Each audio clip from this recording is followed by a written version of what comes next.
Good morning, folks. Hi, Serena.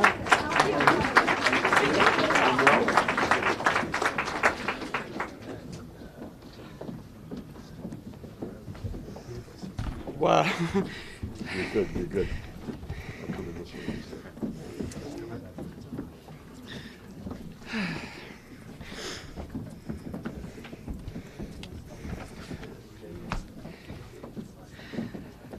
Good morning, everybody. Good morning. My name is Nancy Kyra. I'm a Sandy survivor and a member of the New Jersey Organizing Project.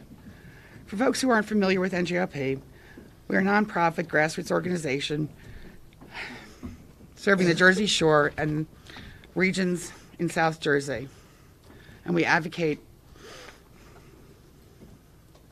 for those who are impacted by Superstorm Sandy.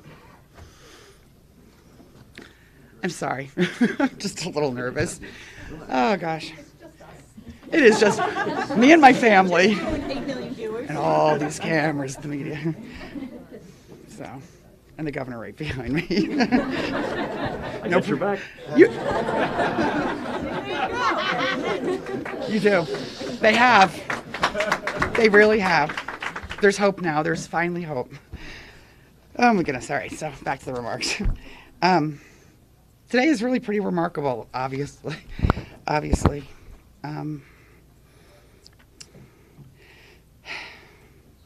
It's remarkable for me, my husband, and over 1,000 other New Jerseyans who, just like us, are still not whole and still not home. And we're nearly 6.5 years after Superstorm Sandy. Every story is different. We all had different experiences. Sorry about this.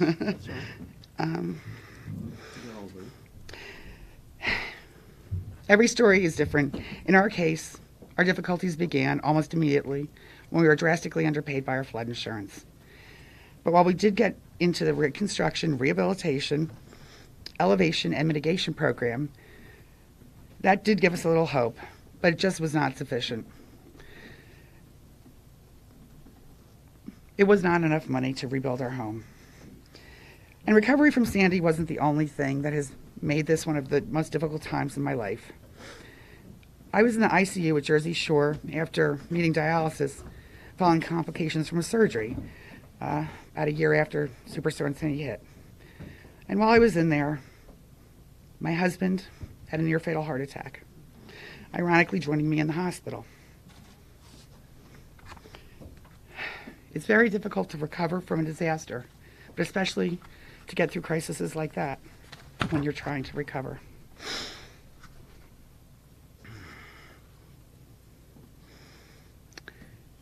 This is completely off the mark, but I realized today was just a random day, which made today so great because usually we just bring out the people to celebrate Sandy on the anniversary. But my husband mentioned it this morning. Today was 5 years ago that he had that heart attack. So it really is an anniversary today. I don't know where he is because of all the lights. But today is very meaningful. Anyhow,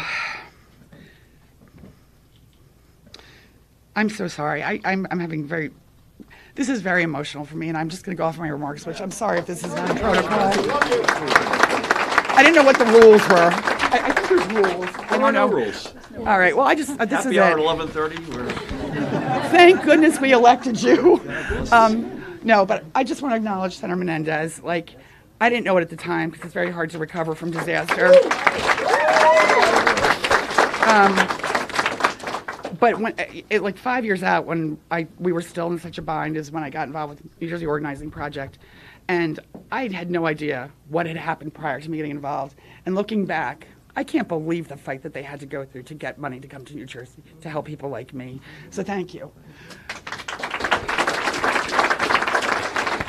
Good job. Really, there's been a lot of work that has come to make this happen, and thank you.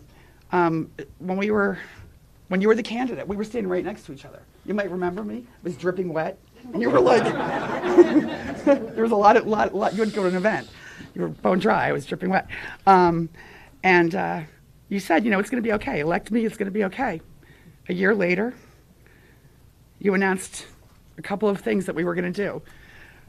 You announced supplemental funding to help people that needed the little bit of money that they needed to get back home, rental assistance to ensure people could survive while they were waiting their house to be rebuilt, and a freeze on clawbacks while people could get everything together to fix things.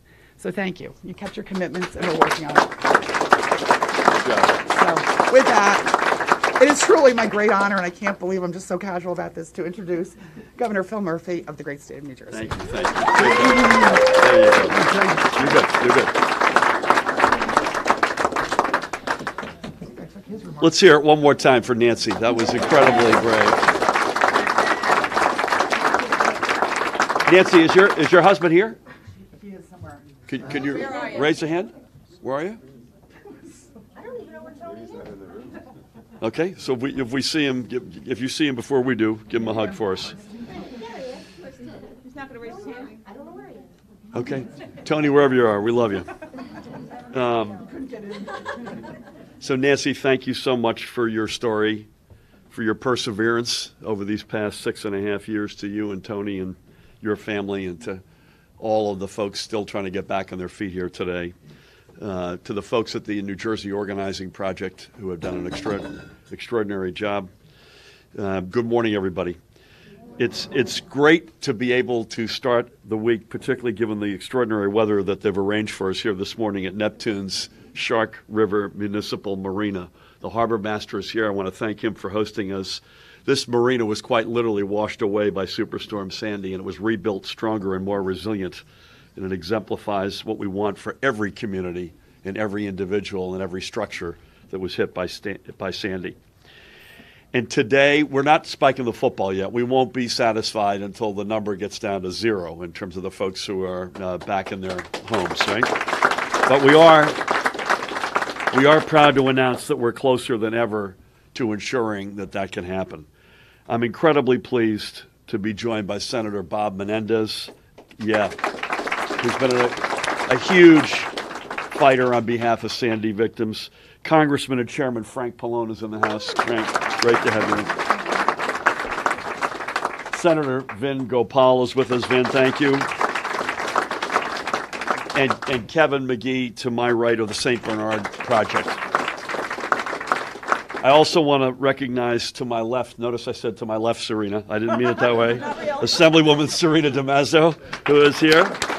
Assemblywoman Joanne Downey. Assemblyman Eric Hoteling. Mayor Carol Rizzo, not just anyone else.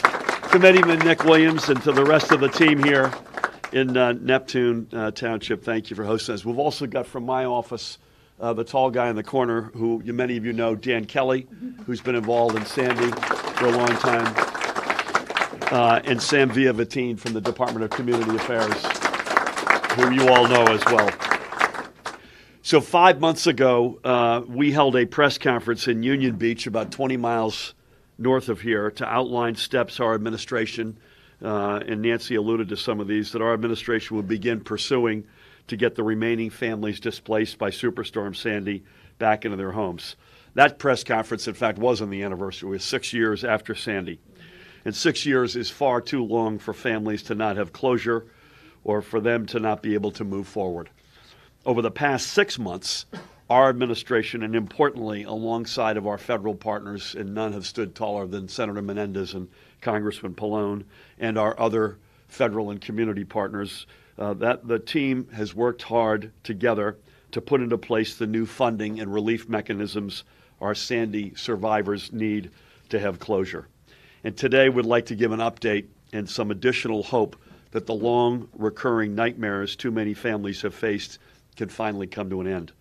First, I am happy to announce that we have completed all of the required paperwork, federal approvals, and public hearings needed for us to be able to provide an additional $50 million in federal funds to homeowners struggling to finish rebuilding their Sandy-damaged homes.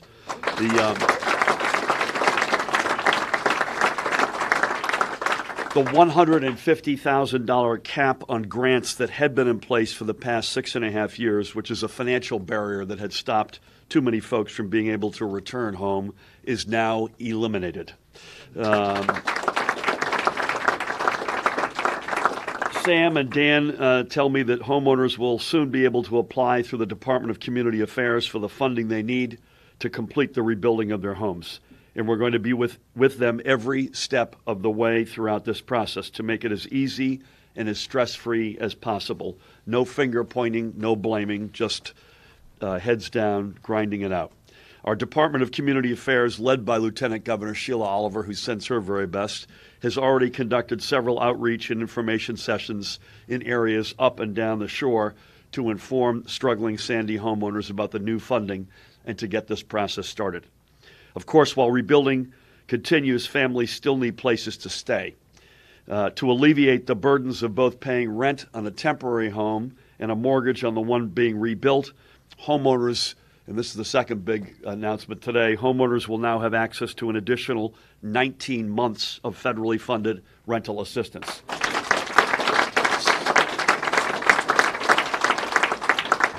The previous HUD-imposed 21-month rental assistance limit was already being reached by many families. Through a coordinated effort on the state and federal levels that was delayed, I have to say, by the unnecessary federal shutdown, we were finally able to obtain a federal waiver to allow families to receive another 19 months of federally funded retail assistance, or rental assistance rather, while their homes are being rebuilt. So it's a total now of 40 months, not 21 months. Had we not been successful in this effort, and you all know this better than I do, many already stressed families could have faced financial ruin by paying both a mortgage and rent while waiting for their primary residences to be reconstructed. For many New Jerseyans, Sandy is just a memory. But, and again, I don't have to tell this group, but for roughly 1,000 families still rebuilding through the state's programs, Superstorm Sandy never left. With this significant amount of new funding and rental assistance, we now have hope that all Sandy families will have the financial support they need to finish their rebuilding projects, to return home, and to truly make New Jersey whole again after the worst natural disaster in our state's history. Again, I thank Senator Menendez and Congressman Pallone for their continued and invaluable assistance and advocacy for our Sandy survivors, especially in getting federal approvals for our efforts, and I look forward to our continued partnership. Again, I want to thank the New Jersey Organizing Project, and the St. Bernard Project, among other community-based organizations, for their consistent advocacy. And most importantly, I thank the families. You have waited a long time for this news. I look forward to joining you in the coming months to see your dreams being rebuilt. It is now my honor and pleasure to introduce the senior senator from the great state of New Jersey and a champion for every step of the way for Sandy survivors, Senator Bob Menendez.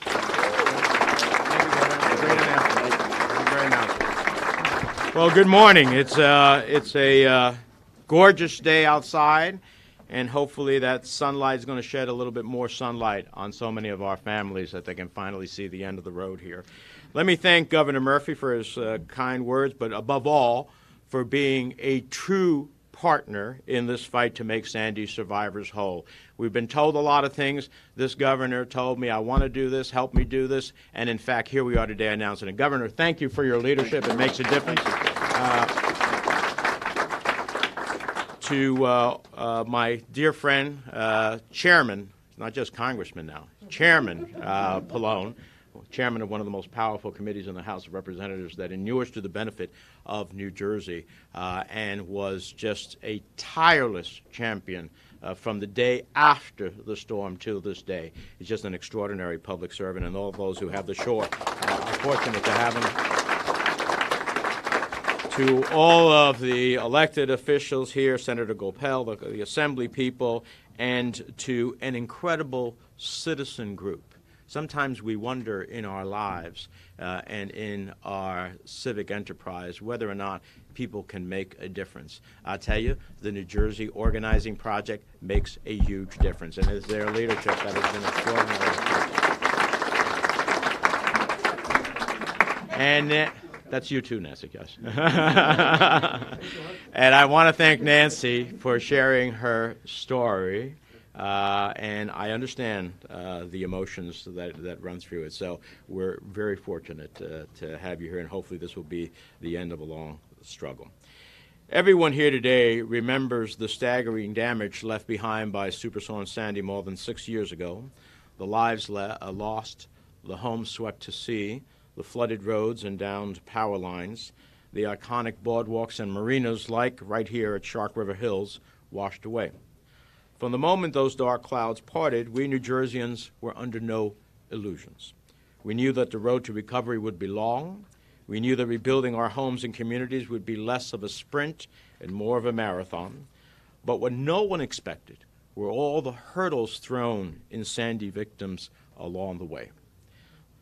Those in Washington who refused funding, my Republican colleagues, who I had to fight tooth and nail, and I said, someday your state will find yourselves in the same situation. I have never not voted in support of emergency relief for any American. There's a reason we call this country the United States of America. We don't leave anybody behind. But there were those who voted against us and put obstacle after obstacle. And so between that and those in Trenton who filmed mission accomplished commercials with taxpayer dollars, the mismanaged state programs that left families behind, the flood insurance claims unjustly denied. Well, this was never about fleeces or photo ops for me. For more than 6 years, I've been fighting to get the job done. That's why I stood up to those who tried to deny us funding, securing $60 billion to rebuild our region. That's why Senator Booker and I and Congressman Pallone teamed up to pass a law protecting families from skyrocketing flood insurance rates, saving homeowners some $50 million on premiums.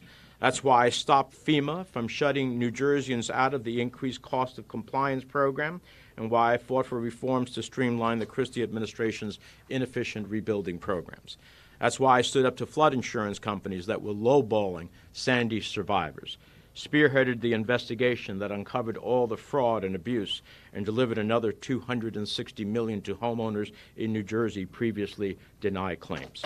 For more than 6 years now, I've refused to let these kind of hurdles knock New Jersey homeowners off their road to recovery.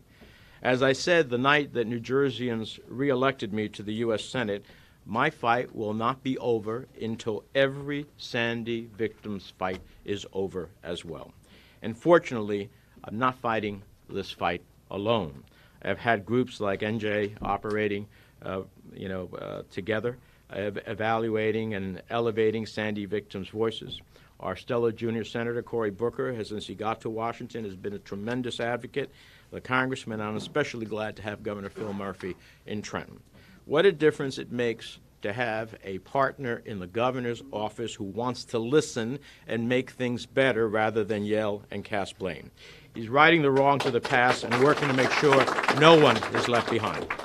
Last October, we came together to announce plans to reallocate millions of dollars in federal disaster funds from the Community Development Block Grant into initiatives to help more Sandy victims complete construction on their homes.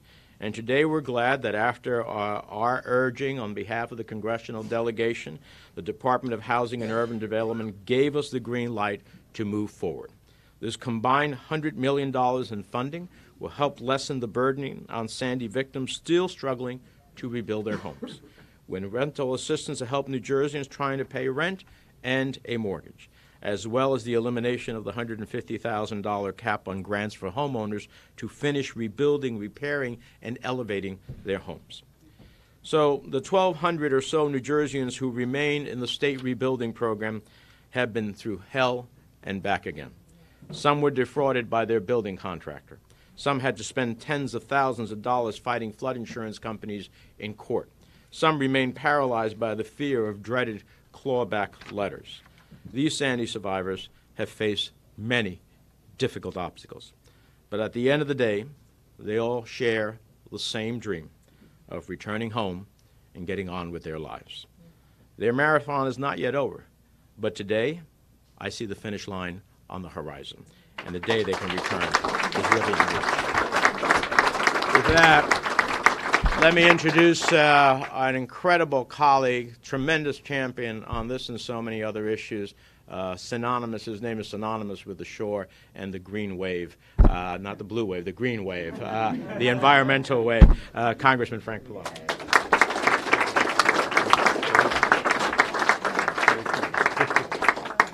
Thank you, Senator. Look, I just want to, if I could just say a few things briefly, because I don't want to repeat what's already been said, but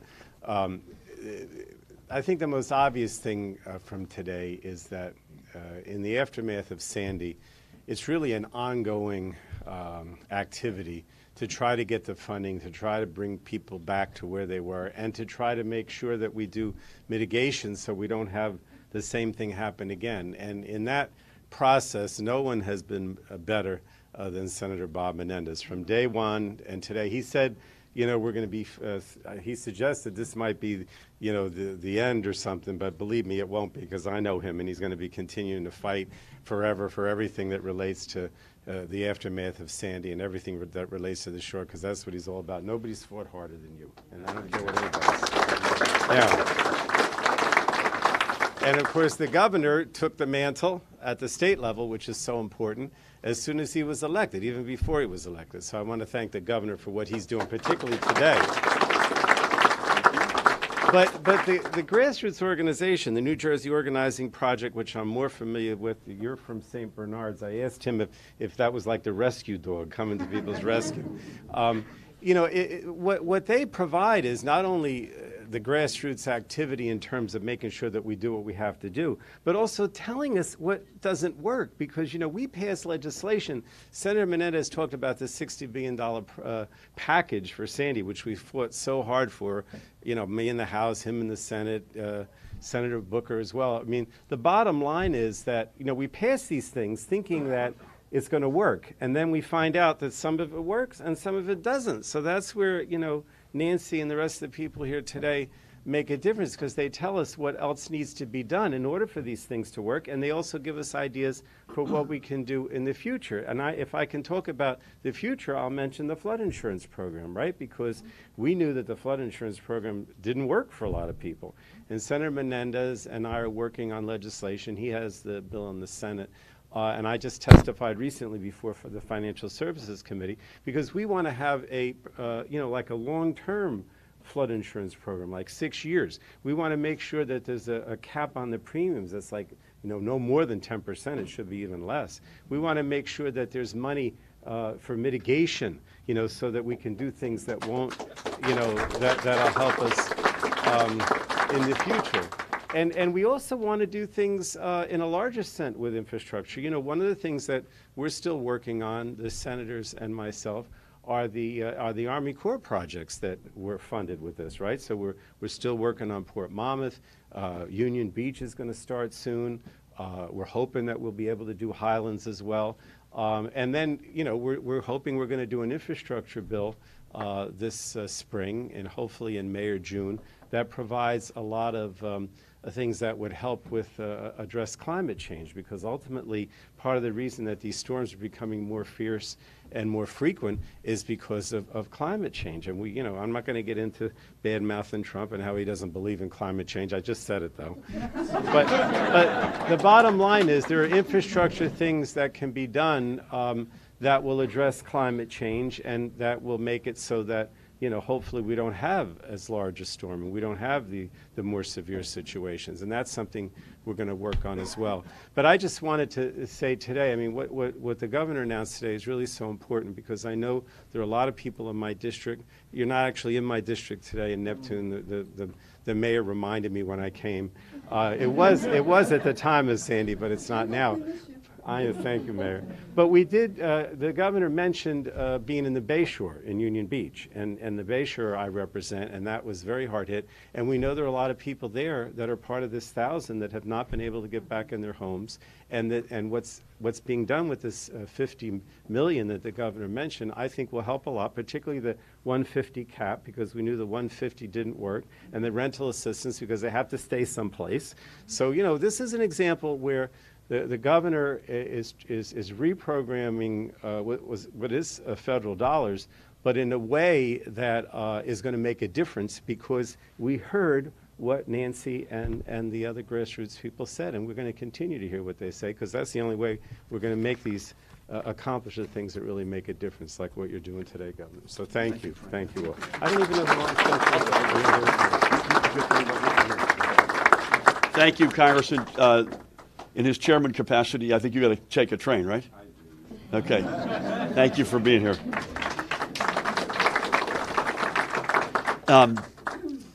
You know, one of in my frequent discussions with the governor of Puerto Rico, and by the way, New Jersey, by the way, the president's watching, Puerto Ricans are Americans. I just want to get that off my chest. But to Senator Menendez's point, it's a great example of the New Jersey delegation standing up on their behalf, and they're living the same nightmare that so many of you have lived here, indeed in bigger numbers. My honor to bring up an advocate for many, many years on behalf of Sandy victims, State Senator Vin Gopal. Thank you, Governor. For many of us, we remember, for those in Monmouth and Ocean and across New Jersey, the long gasoline lines, the food shortages, folks, emergency responders, neighbors, friends, people like our business administrator here, Vito, his team, and towns across, up and down New Jersey who came together to help their neighbors. And what was unfortunate we saw for the last several years, we saw a lot of photos, but we never saw actually anything happen. And today we're seeing actual public policy. Thanks to the leadership of two individuals, Senator Menendez and Governor Murphy, they could have very easily said this was 7 years ago. That's not what they did. This was important to their constituents. This was important to the heart of New Jersey and what we are. And this is not an anniversary of any kind, except that they didn't give up until this got done. And that takes an extraordinary amount of leadership. It's not for a campaign commercial. It's not for any specific time. It's easy to give somebody a hug, and everybody needs a hug once in a while. But this is a lot different today. The leadership shown by Governor Murphy and his team and Senator Menendez shows that you have individuals that will not rest until something gets done. So, Governor and Senator, thank you for all that you've done. And I want to give special recognition to my running mate, Assemblyman Hotaling. He was the mayor of Neptune during Sandy, and he did an incredible job with the town at that time. So we're also working on a very important foreclosure legislation that we're working with the governor's office. There's still more to do, but today is a very big day for so many New Jerseyans. God bless you all. Thank you. Thank you, Vin. And thank you for your leadership and for your very kind words. Our last speaker today, we'll take a couple of questions after that from the press, is representing NJSBP, which is a New Jersey St. Bernard project. And that project actually grew, and Kevin and I were just having a sidebar initially out of Katrina. And it is something now, an organization that has been there for victims of other disasters like Sandy and morphed far from its initial mission. And so it's with my honor to bring up the guy who runs it for New Jersey, Kevin McGee.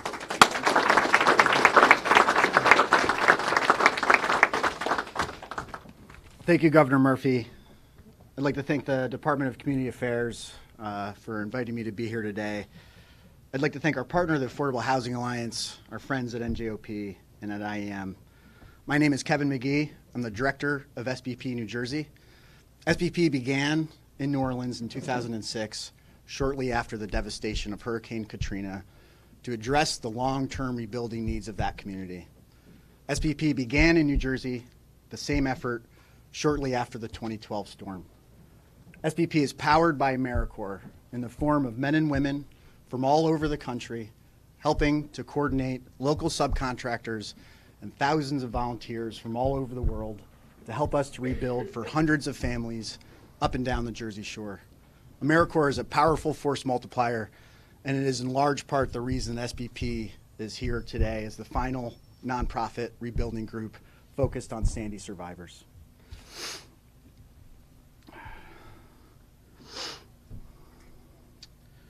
The ways in which families can become ensnared in a recovery are varied, they're complex, and they don't easily lend themselves to a simple slogan. But make no mistake that what is at stake is the safety and the security of our neighbors here in New Jersey. Had I not been working in this recovery for the better part of the past decade, like many New Jerseyans, I too would be mostly unaware of the silent recovery that is taking place up and down the Jersey Shore. Were you to take a detour off of Ocean Avenue, sprinkled in neighborhoods up and down the coast, you will find homes that are elevated onto temporary cribbing, projects that have been abandoned, homes that are falling apart. You may see homes that are well maintained from the outside, but were you to peer into the windows, you'll find walls that are gutted to the studs and sitting lifeless. Governor Murphy recognized this important issue that was facing the state and made it part of his campaign to finish the job. The supplemental fund is a realization of that promise. Today, SBP is working with over 80 families, many of whom were not only impacted by Superstorm Sandy, but also by contractor fraud or negligence, and simply don't have the funds to return home today.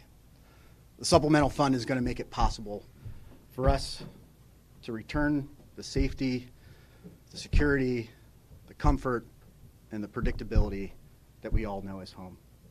Thank you.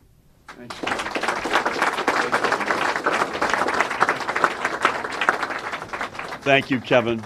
Incredibly powerful. Tony's in the house. Tony, great to have you here, man. Please take this the right way. I don't know what you looked like 5 years ago today, but you look great today. God bless you. Good to see you. We'll take a couple of questions from the press. Michael, how are you? Right in the front row. I'm good. I got a prime seat. 1A. 1A. The Dean's chair. Yeah, it's correct. The supplemental funding, does that come from FEMA? Comes from HUD. All of it from HUD, right? From HUD. This guy has got the answer. And a couple other points of clarification. I think Senator Menendez used the term, the number 1,200 people, and you're using the number 1,000? Yeah. Do we know? 1,000. 1,000? So we got it down. And that's in the state program. That's inside, those are the folks we know. In your prepared remarks, you ended your prepared remarks by calling Sandy the worst blank in state history. What was the worst? Natural disaster? Natural disaster. Yeah. And you know, or does your staff know how many people died as a result of? I do not know. Bob, do you know? Zero in Monmouth. Yeah. Zero. Zero in Monmouth County. I don't know, Chris. Yeah. Okay. Thank you. Brad? Christie had some nice things to say about you yesterday. Did you see that, and what was your reaction? I didn't. I read an article about it. I view it as validation that we're doing a good job. That's all. Yeah. Last week, New York passed the legislation to ban plastic bags. There's been some talk that Yep. New York and New Jersey is lagging behind. Yeah. What are your thoughts? We are lagging behind, and I hope we can get something together. There was something that came across my bow last year, and even the people who supported it asked me not to sign it. So I'm not sure I understand all the pieces of that, but we are lagging.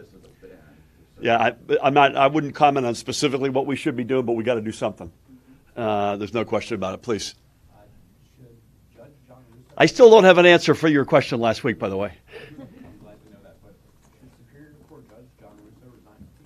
Listen, the courts are, as they should be, independently administered. So I have to respect that. But I found what he said was completely abhorrent, completely out of line. Governor, I have actually questions for both of you, Senator, as well. Please. Senator, just your reaction to Homeland Security Secretary Kirsten Nielsen resigning, as well as Ms. Mulvaney saying that Democrats will never see President Trump's tax return. And Governor, your reaction to last night's New Jersey Transit fiasco, for Jesus. lack of a better word, and people coming back from WrestleMania waiting for hours, and do you think it's a testament to the fact that the rail still doesn't have enough capacity, and now that we're looking toward potential crises with, congestion pricing and gateways? Yep. How many more questions do you have? Okay. Do you have a PowerPoint presentation? I'll start with the last one and give you. First of all, I was at WrestleMania last night. I did not perform, but I was there. And I was there for the first hour and a half or so, and it was a huge success, which was great. NJ Transit, I believe, said something that is accurate in the sense that it went a lot later than they were told it was going to go. They didn't get notice until very late, and 3 of their crews timed out. So instead of having 6 trains, they had 3, I believe. But I'd make 2 other comments. Number 1, remind everybody of the mess we inherited, and we're still digging out from it. And last night's a good example of that, because we, among other things, didn't hire engineers or had too few classes or furloughed them, so we've got too few degrees of freedom. But at the end of the day, if folks are frustrated, they ought to be. I would have been crazed if I were standing on that. And by the way, I'm told they weren't communicated with. They weren't told what was going on. And it's completely, utterly, dog ate my homework, unacceptable, period. With that, over to the easy topics of Homeland Security and tax returns. Can I talk about WrestleMania instead? I mean, you did perform. Yeah. So look, what can be said about a president who doesn't believe that the Secretary of Homeland Security, who divided families, children from their mothers, and put them in cages, is not strong enough on the question of border security? The problem with the president, he doesn't believe in the rule of law. There's some things that cannot be done, even if you are president. No one is above the law, including the president. And so at the end of the day, the fact that I'm not going to share a tear for Secretary Nielsen. I thought that she did a horrible job as the secretary, but not for the same reasons as the president did, number 1. And number 2 is that, this is another example of the president believing that he is above the rule of law and testing the nature of our Constitution and our system of government, which goes to your second question. It is very clear, written in statute, that the chairman of the Ways and Means Committee and or the chairman of the Senate Finance Committee, of which I sit on, can ask for the tax returns of any citizen. And the IRS shall, not may, shall provide them upon request. So the bottom line is I expect the IRS commissioner to comply with the law. I expect, therefore, if the president wants to intercede, it will be another example of his willingness to, in essence, violate the confines of the rule of law. But I believe that the chairman will prevail, and he will have access to them at the end of the day. Thank you. I'll come back to you. Folks who haven't asked yet, please. Here in Neptune, unfortunately, we had a tragedy. A couple, young 18-year-old, 19-year-old, they killed their baby. They had a baby, the daughter, the one that they everybody killed the baby. We wanted to ask you about the safe haven law, just to remind you that people, if they get that situation, what should they do, and what the state has set up for people that find themselves. Listen, first of all, I read the same stuff that you have read, and it's awful and tragic. I've got no insight into the particular situation. I'm not sure I've got a crisp answer for you. I'll come back to you if I can. Is that all right for that? Please. May we go back to WrestleMania for a moment? Yes. Well, if we have to. How long will it take NJT to function in a way that it can make a rapid response, and what are you doing? So what we're doing, among other things, as it relates to last night, one of the fixes was we need more crews. And as I mentioned, the engineering pool of engineers was allowed to dwindle over the prior administration to a point where there's virtually almost no degrees of freedom. We currently have 6 engineering classes in training. 4 of them will graduate this year. If I had to predict, I've said this before, so I'm not making news here, my guess is it's going to be another challenging summer because, not surprisingly, in New Jersey, when people take vacations, it's typically when the kids are out of school and the weather's warm. And that includes engineers, and they have a right to do that. But the degrees of freedom are thin. Secondly, communication. I'm speaking to the executive director right after I leave here, and the communication was completely and utterly unacceptable. That's completely within our ability to control. But the bigger picture is, meeting safety deadlines. It is the right management. The state is funding it finally in a serious way. We are hiring the engineers and bus operators. Slowly but surely, this is getting to the right place. But events like last night show that we're not there yet. Please. Governor, getting back to why we're here, talking about Sandy victims who may have been victims of contractor fraud, who might feel they're eligible for some of this money.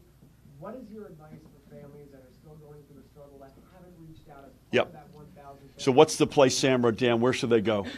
We're going to reach out to everybody. If you haven't heard from us, we will make contact. We assure everyone participating in the programs. We've gone up and down the shore in 5 different communities holding outreach sessions. And we will confirm that everybody has the ability to apply for the supplemental fund come time that we do make it available. And contractor fraud is a coordinated issue with the Attorney General's office and DCA, so there's coordination there with Consumer Affairs to give homeowners the knowledge they need when they hire us. We'll do a couple more, please, sir. Governor, in terms of NJ Transit, and this is a repeat of what happened after the Super Bowl. You bet.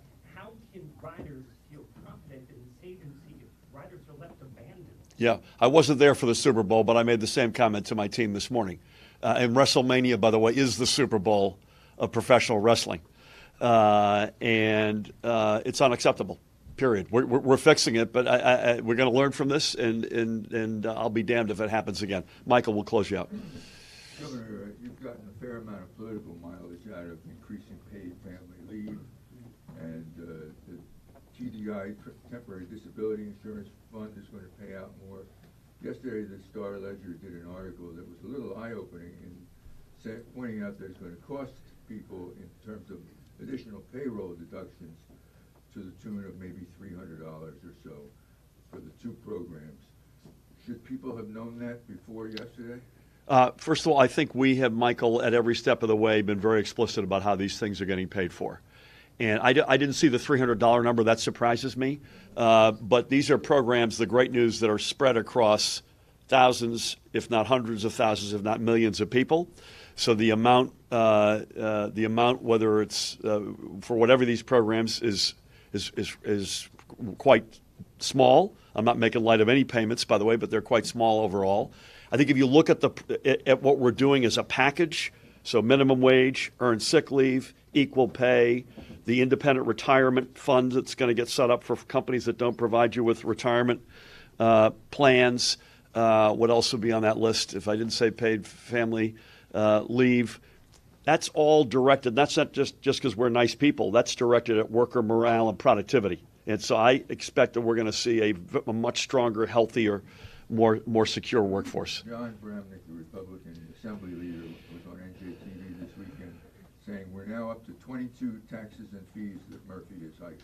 What do you say to that? I say just what I said a minute ago. We now will have, I believe, the most productive workforce in the country.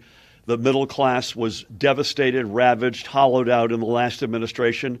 We are rebuilding the middle class. Our investments in public education are historic. Our investments in NJ Transit are historic. Health care is cheaper this year than it was last in New Jersey. Property taxes last year went up for their lowest increase on record. That's in ever. I want to see them coming down, but those are not insignificant points. I want to thank Senator Bob Menendez. I want to thank the community activist organizations, the Senator Gopal, the representatives elected. Thank you for hosting us, Mayor. Thank you all for coming. Be well, everybody. Thanks, both of those points.